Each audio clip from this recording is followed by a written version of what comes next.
Okay. Hello, friends. Welcome to Chickenlandia and welcome to Bawk, your 100% friendly backyard chickens show. I am your host, Dahlia, also known as the oh gosh, it's one of those days. Okay, it is. Also known as the president of Chickenlandia. I'm a backyard chicken educator that has found peace and joy in the chicken yard, and it is my mission to help you find that too. Welcome. Today is episode 7 of season 6. I think I got that right.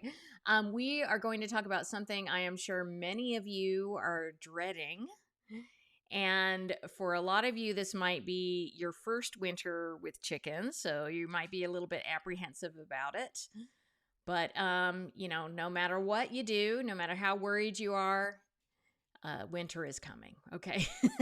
So we just gotta accept it. Believe me, I don't want to accept it. It always creeps up really quick. Before you know it, there's going to be freezing temperatures. There's going to be snow on the ground. And for a lot of you, like I said, this might be your first winter, so you might be nervous about that. So we're going to talk about all that. In Chickenlandia, we're all about putting your mind at ease. And I certainly have a lot of videos about winter care for chickens. So I'm going to put that playlist in the show notes for you so that you can check those out. But the tips that I'm going to give you today are things that are more for you as a chicken keeper. And a lot of people don't talk about these things, but they are really important tips to make your life easier and just to make your whole backyard chicken keeping experience go, just flow smoother through the winter. So trust me on this. I've been through lots of winters with chickens, and that's why I put these tips together for you. So we're going to chat about that first. And then I have a listener question that was submitted through my website, welcome to chickenlandia.com, that I will be answering. After that, I will open up the chat here live on YouTube, Facebook, Instagram, and X for your questions. Hold on a second, guys. So I have this new, I swear, I'm just going to vent right now. Okay. The perimenopause, I'm telling you, I'm losing the battle. The perimenopause is fighting me and I'm losing. So now I have this new symptom where I have congestion constantly. And I mean, I know it's part of the whole thing because of when it comes and everything and blah, blah, blah. But it's I'm trying to talk and it's harder. It's just everything is, Anyway, I'm not complaining. I'm happy. All right. Enough of that. If you want to submit a question to Bawk Talk, all you have to do is go to welcome-to-chickenlandia.com, go to the contact section, and click Ask a Chicken Question. While you're there, you're going to want to join the worlds and, in fact, the universes, and, in fact, across all the multiverses. It is the greatest chicken mailing list in existence. It's called Chickenlandia Nation. I will send you a discount for my online course. It's called Chickenlandia's Backyard Chickens 101. A chicken course for everyone. This is my super fun interactive course, and it's a great way for you to get direct access to yours truly. That is me.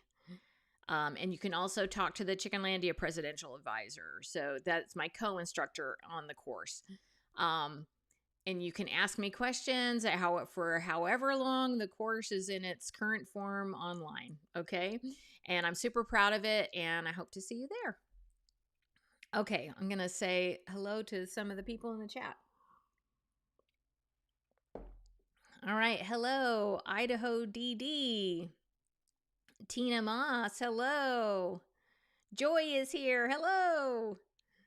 Dennis, hello there. Connie is here. Angie, Ben, hello.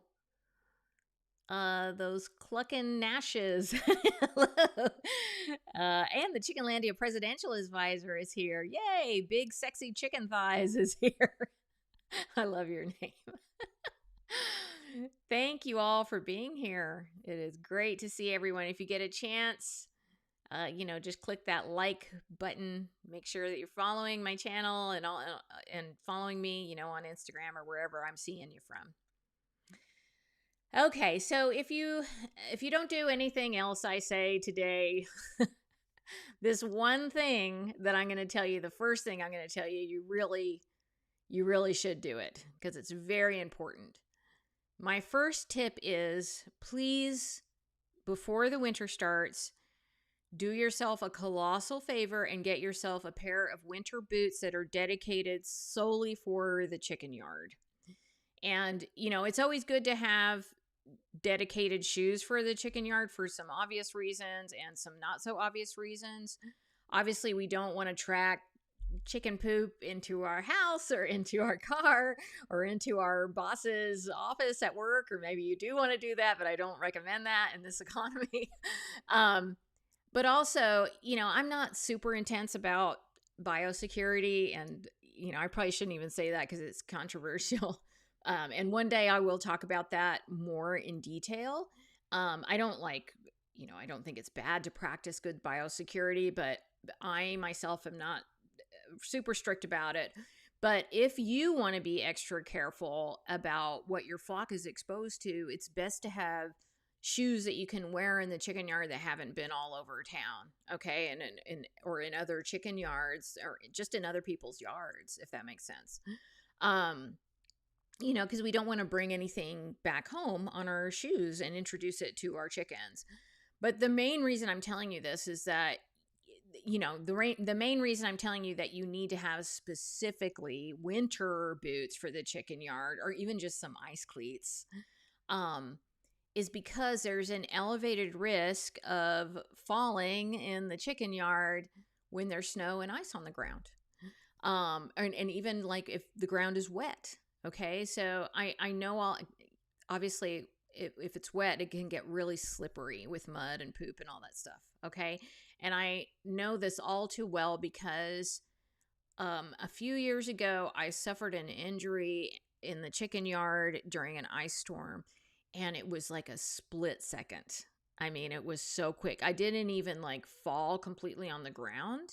I just slipped and I caught myself. I was hauling a big bucket of water, which we're going to talk about in a minute, in the chicken yard. And I just I started to slip and I caught myself. And in that 1 second, I got a groin injury that took me 2 years to recover from. Okay, so, I'm not a spring chicken anymore. I know many of you aren't spring chickens anymore. Some of you are seniors, so please be extra careful and get yourself the appropriate footwear for your winter chickening, okay? And if you can't buy boots, just get some ice cleats and use those. They're not expensive. You just attach them to your whatever boots that you have, rubber boots or whatever that you have for your chicken yard, or your tennis shoes or whatever. And you can probably find them at the Army Navy store, or maybe a camping surplus store. Okay. So just trust me on this one. Very important advice. And I don't hear a lot of people talking about it. So that's what I'm here for. I'm here to share this with you. Okay. Can you guys hear my dog? She's freaking out at the door. Oh my goodness, these dogs. Someday I'm going to do a video because right now I am dealing with a dog that's been sick for over a month, and she's getting better. But it just seems to make my one dog's getting lots of attention and the other ones are getting jealous and blah, blah, blah. So anyway, okay. So here is the second tip I want to give you today that not a lot of other chicken educators talk about as far as I can, as far as I've seen. But it is really important for you to start thinking right now about how you store your chicken feed. If you store your feed far away from your coop, you need to think about how you're going to haul bags of feed to your coop if there's ice and snow on the ground, because it's a real pain if you have come to this point and there's ice and snow on the ground, you don't have any way to haul feed. All right. So, it's the same for water. You need to think about how you're going to haul your water to your chickens if you need to. Um, and maybe you need, because, in the winter, a lot of times we can't use our hoses because they're frozen. So we have to haul water. And if you don't have heated chicken waterers, you're going to have to haul water several times a day, maybe. So I would start looking for a like a cart or a wagon or a sled. A lot of people, I did a video about this last year, and a lot of people were like, what you need is a sled. So if you're in an area where there's that much ice and snow, that might be something that you consider. And it can make things a lot easier for you. So this is just another one to trust me on. I've been there. I've had a chicken coop that didn't have electricity. I had to haul water. Where I live now, I have to haul feed, and doing that in the snow or in the ice when you don't have anything to haul it with, or you don't have, just the right thing to haul it with, it can be a real nightmare. So, and you can get injured. That's another way that you can get injured, and we don't want that. Okay. So, let's see. If you can have electricity in your coop, but you're on the fence about getting it, or you just haven't done it yet, I would definitely just do it. Okay. Because it really does make your life about 1,000 times easier, taking care of chickens in the winter if you have electricity in your coop. If you do have electricity in your coop, it will be a good time right now to think about what kind of chicken water you're going to use. There's like these specific chicken heated waterers for the winter time. Those are pretty expensive, but there's also like heated plates that are cheaper. I know My Favorite Chicken has like a heated plate that you can put a non-heated waterer on, and it'll keep it from freezing. And then there's also like, you could get like a heated dog bowl if you don't have that many chickens, and that can work well too. So I'll leave those links for you in the show notes. But yeah, I mean, if you don't have electricity in your coop and you can't have a heated waterer, don't worry. There's ways to get through that. Probably you're just going to have to be hauling water more than once a day to make sure that your chickens have fresh water, because that's really important in the winter, and you don't want the water to be super duper cold either. Okay. So, I do say if you can do it, that's a really good thing to do to make your life super easy. But, I didn't have electricity in my coop for many years. I think about 10 years, I didn't have electricity running to my coop. So, and I survived, and so did my chickens. So there are ways to survive that. I just want to make your life easier. Okay. Even if you don't get a lot of snow where you are, you might get more rain in the colder months. In fact, that might already be happening here in the Pacific Northwest. We do get a lot of rain in the fall. And that could cause mud issues in your chicken yard. So not only is a muddy chicken yard, hold on, let me start that over. Not only is a muddy chicken yard not good for your chickens for many reasons, it's also another hazard for you. It's not good. It's not good for you. Okay. So today, I swear my mission today is to keep you guys from falling in the chicken yard, because I don't want you to be like, first of all, I don't want you to be like falling in super muddy, poopy, mud, because it's gross. But also, like, I don't want you to fall and you can't get up in the chicken yard, and like, the last thing you want to do is like pass out in the chicken yard, because we don't want to know what these chickens will do. Okay. if you are incapacitated in the chicken yard, we don't want that. So if you have such a severe issue of mud in your chicken yard, and you need to regrade your yard to get better draining, I would do that now. before the, it becomes impossible because it's too cold or the ground is frozen or whatever. If you need something just to get through the occasional muddy times or muddy, you just have a few spots that are muddy, what I do is I use animal pine pellets. The ones I use are from my sponsor, Small Pet Select. They work great and they soak up the mud, and you use them very sparingly. You just take it and kind of sprinkle it around where there's mud, and these pine pellets just really soak up the mud. But they need, I prefer to get ones that are specifically for animals. And you can get the ones from Small Pet Select, and there's also just horse pine pellets that you can get at your local farm store that you could probably find them there. Or you can use pine pellet cat litter, although it is more expensive. For whatever reason, the cat litter is like more expensive than just regular animal pine pellets. So just make sure that it's pure pine with no kind of additives to it or anything. And if you want to learn more about preventing mud in your chicken yard, I will leave a link for you in the show notes so that you can learn more about that. It's one of those things I learned really early on from another chicken keeper. I just call it my mud hack, and it's using pine pellets. And I'm telling you, it's saved me so many times from just there being a huge mess in the chicken yard. But it's not a permanent solution. If you have really bad drainage in your chicken yard, you need to fix that now. Okay?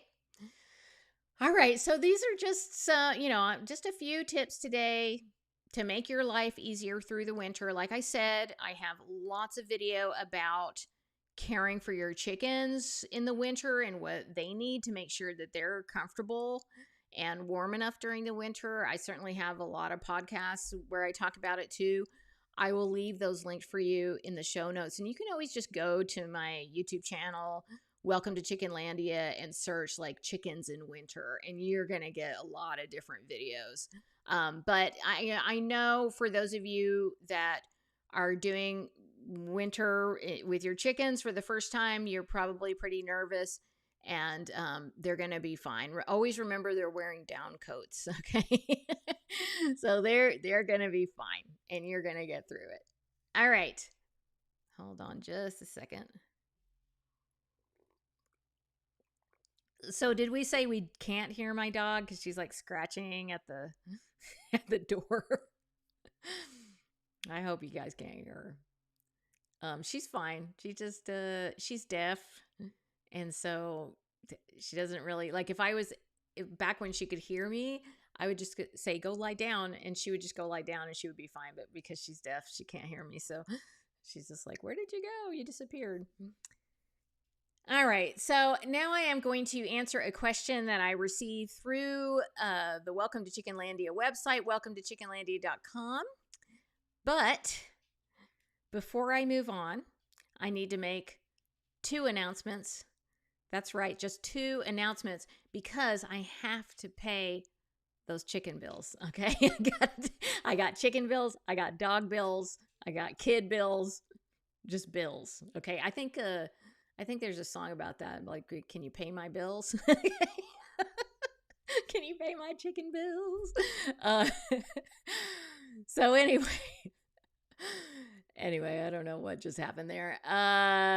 But I do know that I need to let you know that, as always, this podcast was brought to you by the folks at My Favorite Chicken. My Favorite Chicken is my favorite online shop to get my feed. I get my non-GMO, organic, and socially responsible scratch and peck feed from there. I also get my chicken supplies, my fun chicken treats like chicken fondue, and so much more. So definitely go check out My Favorite Chicken. I will leave a link for you in the show notes, and there will be a coupon code for you. This podcast is also brought to you by the folks at Small Pet Select. Small Pet Select has an online shop that I know that you will love, and they also sell to folks in the UK too. How's that? International. Right now, I am just loving their herbal supplements for chickens. Like I said, I use their pine pellets. I love their flower power. I love their plantain and their nettles. all great stuff, especially right now while your chickens are molting. You can check these and their other chicken products out by clicking the link in the show notes. And yes, there's a coupon code for you. And yes, they also have fun stuff for little fuzzy animals like rabbits and chinchillas. We love them. Do you have them? We love them. You should check it out. Okay, so let's answer the submitted question, and then I will open up the chat for questions. This question that came to welcome to chickenlandia.com is from Jeff. And Jeff says, I have 10 chickens. They are about 4 months old. They have a coop, a frame, a chunnel, which is like a chicken tunnel. If you guys don't know what that is, that means that he created extra space by making them a little tunnel where they can still be safe. And a 20 by 20 foot run. That's a good amount of space. I live on 7 acres. Question. I would like them to run around the property. Would they return to the coop at night if I let them out of the run during the day? I would think they would stay together around the property. What are the pros and cons? Thanks, Jeff. Thanks. And that was from Jeff. Okay. So if right now they know where their home is, they know that their coop is their home and that's where they go at night and they're roosting in there at night and they're all kind of hanging out together. It is very, very likely that even if you were to open up the run and let them out of the run, that they would go back to the coop at night because they're kind of trained that way. Like they know that is their home. Okay. But you do want to make sure and do a head count every night because especially if you have trees or other sheltered areas or other structures that the chickens can get into, sometimes they might decide, oh, this is a better place. I'm going to go here. And also, if you let them out, you should know that chickens will lay their eggs, or they might lay their eggs in other places that are more attractive to them than their nesting boxes inside the coop. So not only could it be harder for you to find their eggs, but they also might decide to lay a bunch of eggs in a place that you don't know about, and then sit on those eggs. And you might think you have a chicken that's missing, but actually they've gone broody, and then they return with 15 babies, and 7 of them are roosters. Okay, so that is something to also keep in mind. You asked about the pros and cons of letting them out. I'll start with the pros. It's more of a natural life for chickens if they're allowed access to pasture like that. That's how they're supposed to live. That's how they live in the wild. It's a beautiful thing to see chickens free ranging. There's definitely like less of a chance for issues that can come up when chickens don't have enough room. So like, or if they get too bored. So there's less of a chance for like bullying issues. There's less stress for them. There's less boredom issues, like things like feather picking or egg eating.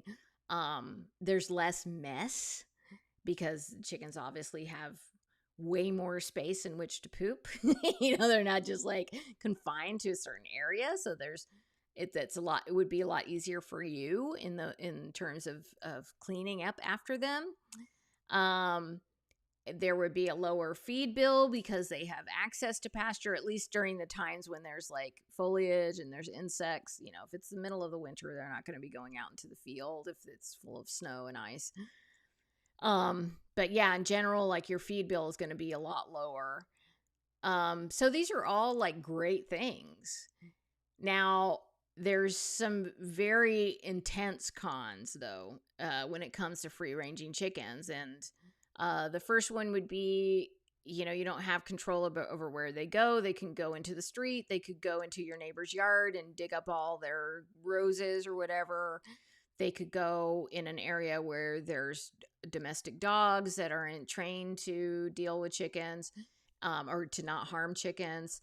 And certainly they are very vulnerable to predators. And one of the things that I tell people, if you decide to free range, you really have to accept that you will lose some chickens. It's just going to happen. And that, for some people, they're like, you know what, I'm willing to do that. Like I feel comfortable with that. I just want my chickens to have like this certain quality of life. And so that's more important to me, and I accept that. And I would never judge that. Like I've seen other educators be like, well, it's wrong to free range chickens and they can get hurt and all that. And I understand that sentiment because they really love chickens. They don't want to see them get hurt by predators. But for me, I'm like, look, we need to make chicken keeping more accessible to everybody. And we need to accept the fact that people have different levels of care for their chicken. They have different ideas when it comes to like what they're willing to do for their chickens, or, how they just look at raising chickens. And in order to get more chickens out of factory farms, we have to be willing to accept those things. So what I say is, any chicken that's not in a factory farm, as long as they're being well cared for and they have a good quality of life, like that's fine with me. But I do tell people, like, even if you're like, oh, well, my neighbor's been free ranging for 2 years and they've never had a problem. Well, it's never a problem until it is. And then when the predators find you, when the predators find the buffet, they know it's there and they will come back. And I think, a lot of people would say, well, I'll just kill off the predators.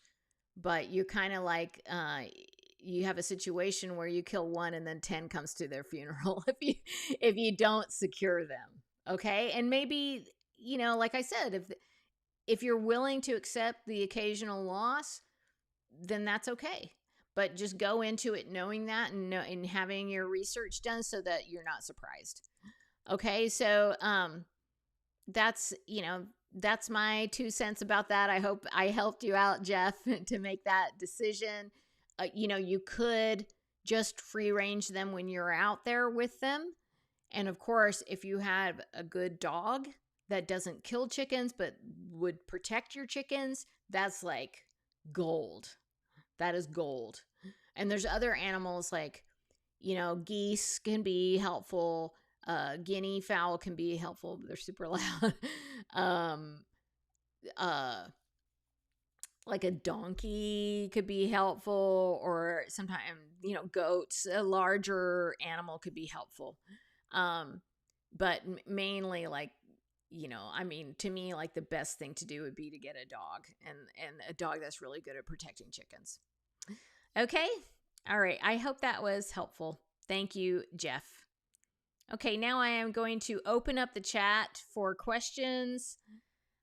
Folks, if you have a question, please type it in all caps because I can't see. My dog is deaf. I can't see. I have congestion, permanent congestion.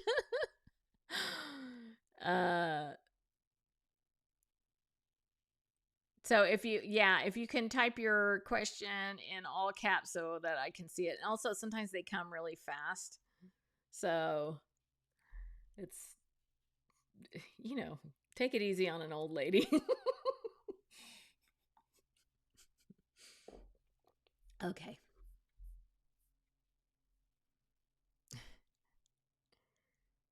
All right. This one isn't in all caps, but I'll read it anyway because I found it.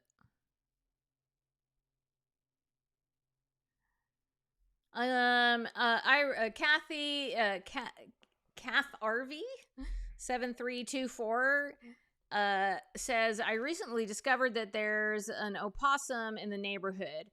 Predator urine didn't work to detract it. Should I worry about my girls? They are in the coop at night. So, putting them in the coop at night is just the number one thing that you can do to protect them.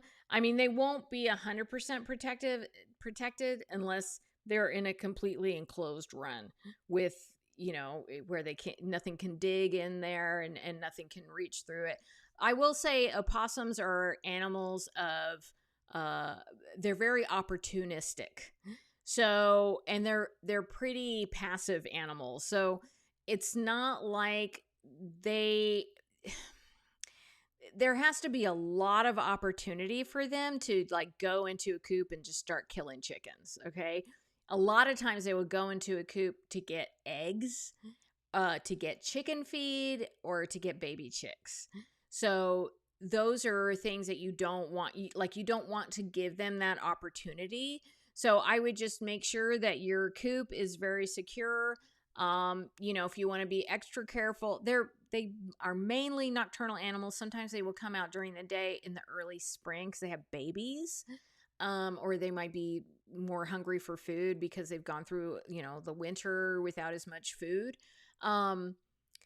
So, of course, if you want to be extra super careful, you need to keep them in an enclosed run all day. But I think that the risk during the day for a possum is very minimal. It's mainly at night that it's more of a risk. And my sister, like, she loves all animals. And so do I, but my sister's like next level. It's like she's a vegetarian and just like she's always been like that. She literally, like, there was a possum. Oh, there's a possum in my coop and it's just sleeping. And I was like, like that's a situation where the possum is having opportunity. Okay, so we don't want that. We don't want to give them the opportunity. I mean, maybe I should tell her, you can build a little house like far away from the chickens if the possum needs a place to sleep. But they're not like, I don't worry about them like a lot. Like I don't worry about them that like I worry about raccoons or weasels or coyotes. But it is something that, you just don't want in your coop. I wouldn't kill it off because they kill rodents. They eat rodents and they're important. So, but you just want to keep your chickens protected from them. Okay, great. Grateful Christian 4314 says, my golden comet is laying 2 eggs a day. I wonder why. So it might be that, I've had a chicken lay 2 eggs in a day, and people have told me that's impossible. But how can it be impossible? I've seen it with my own 2 eyes, okay? I've experienced it. So I think what happens is that they lay at the very end, like there's, the 24-hour cycle or however many hours they need for their ovulation, which kind of escapes me right now. And they likely laid at the end of that ovulation cycle and then at the beginning of the next ovulation cycle. So it's like they laid 2 eggs. But in reality, it may have been a little bit further apart. It's also possible that you have somebody else laying and you don't realize there's more than one chicken laying. But the golden comets are high production breeds. Very intense production breeds. They are going to lay because that's what they're bred for. They are, that they are bred for production. So they are superstars when it comes to laying. And sometimes because of that, they have really overactive ovaries and they're going to be laying a lot of eggs. So I would say that's likely the reason why. There's not a whole lot that you can do about that. It's just in there, that's part of how they've been bred. So, enjoy the eggs. So Tina asks a very common question. Do you heat your coop in winter? So Tina, I do heat my coop in winter, but before the coop heater people attack me, you should know that there is a reason I do that. I have many special needs chickens. I have many old chickens. I have chickens that have chronic illness. And I have little itty bitty fancy funny chickens that would not naturally exist in nature under any circumstance. And because of those conditions that are specific to my flock, I heat my coop. Now, Do I think that coops need to be heated across the board? No. And in fact, this winter, there's going to be coops in Minnesota where it's the surface of Mars and their chickens are not in a heated coop. And they're doing just fine. So, a young, healthy chicken that is cold hardy is going to do very well in extreme temperatures. Now, every chicken has a threshold. If you are having issues or you have, just really low temperatures, I mean, some places can get into the negative 30s and 40s, then you might consider supplemental heat in your coop. If, like I said, if you have very old chickens, if you have special needs chickens, you might consider that. But even I live in a pretty mild climate. It doesn't really get, below zero here. It will get below freezing, but not into the negatives. And so if I had just like a regular flock of chickens, even if I had, chickens that weren't necessarily considered cold hardy, I don't think I would heat my coop if I am able to allow them to acclimate to the dropping temperatures. What's tough is when they don't have time to acclimate and you have like wildly varying temperatures from hour to hour in some places. My sister's in Texas. I grew up in Texas. It's crazy how quickly the temperature can drop or raise.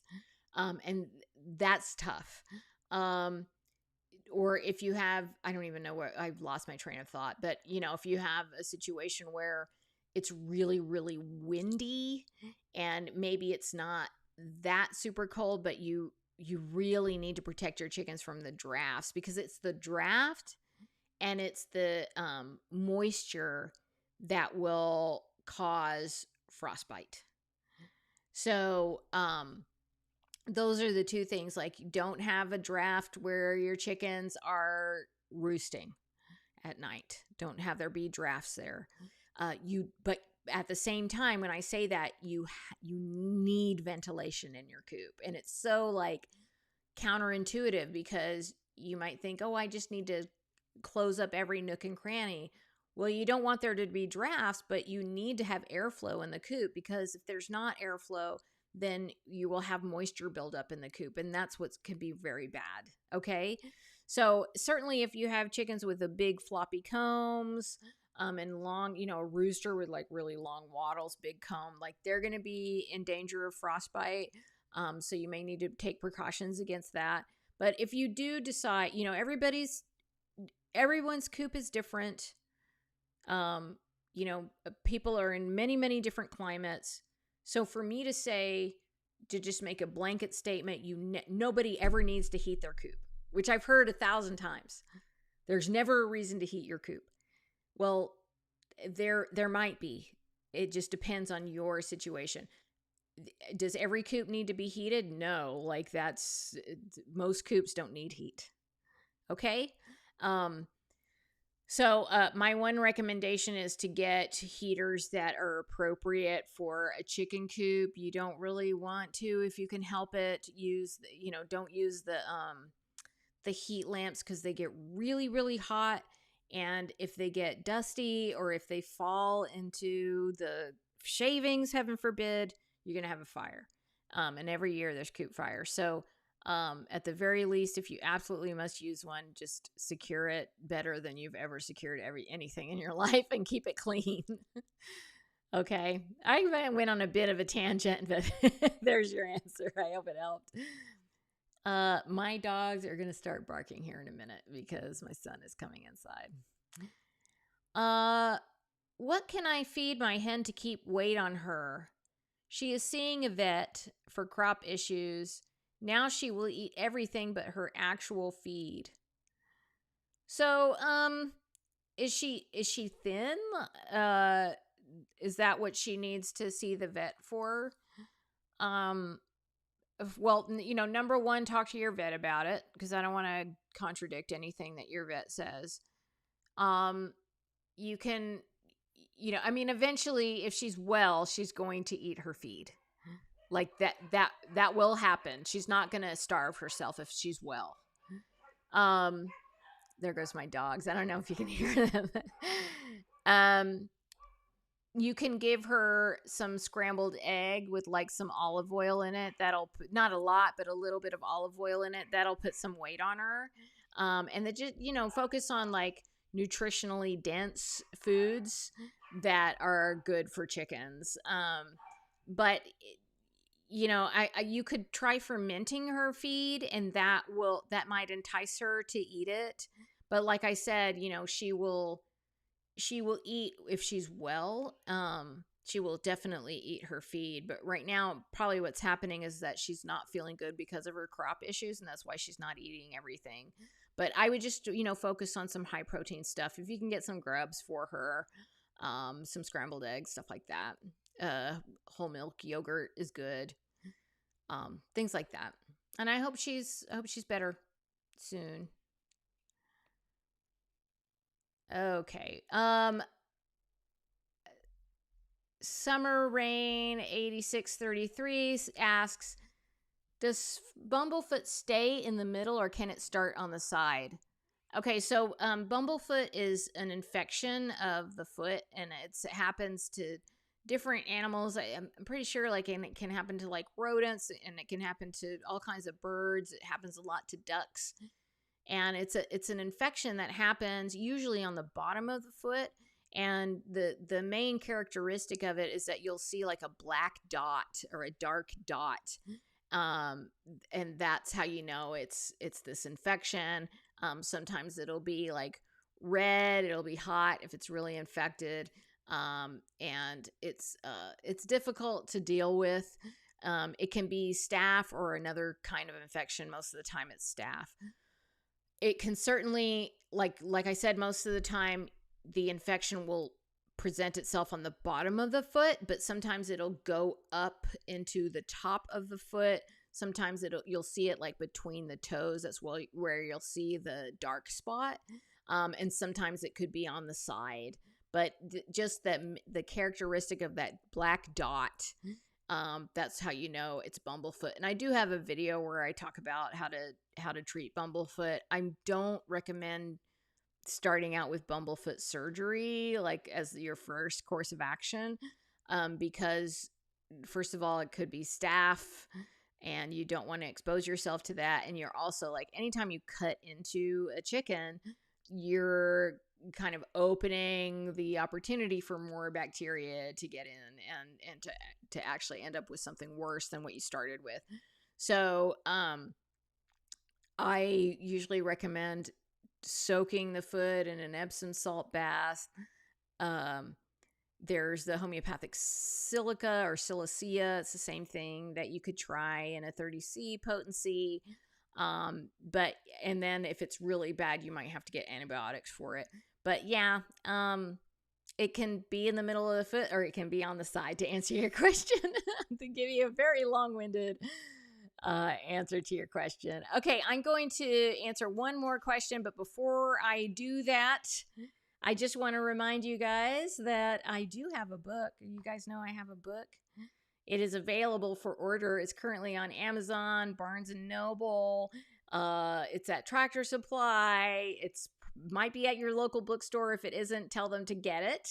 And I will leave a link for you in the show notes. It's called Let's All Keep Chickens, the down-to-earth guide to natural practices for healthier birds and a happier world. And it is one of the best things that I have ever done. So if you get a chance, please check it out. And thank you so much to those who already have it. I know many of you do. So thank you for that. Okay, one more question. Mohan Krishnan 5272 asks, which do you reckon is better, wood chips or sand as the base for my chicken run? If you need a substrate for your chicken run, I would use wood chips. And the reason for that is that, wood chips will break down very easily. They can absorb things. They can absorb smells. And in my experience, when I've used sand, and I have used sand in my run before, and it could possibly be just because of the environment that I'm in, and I'm in a very wet environment. It's really, really permanent. It can get compacted easily, and it just, once it's there, and it's difficult to remove. So I'd rather have something that is absorbent, that breaks down over time, and that if I need to, I can remove it and throw it in the compost pile or whatever. To me, that works better. I'm sure that there's environments where sand would work great. I know some people that use sand that love it. If that is the case, I'm not one to tell you, oh my gosh, you're doing it wrong. If you want to use sand, go for it. There's chickens in tropical areas that are on sand, and so obviously it's a good substrate for them in those kind of areas.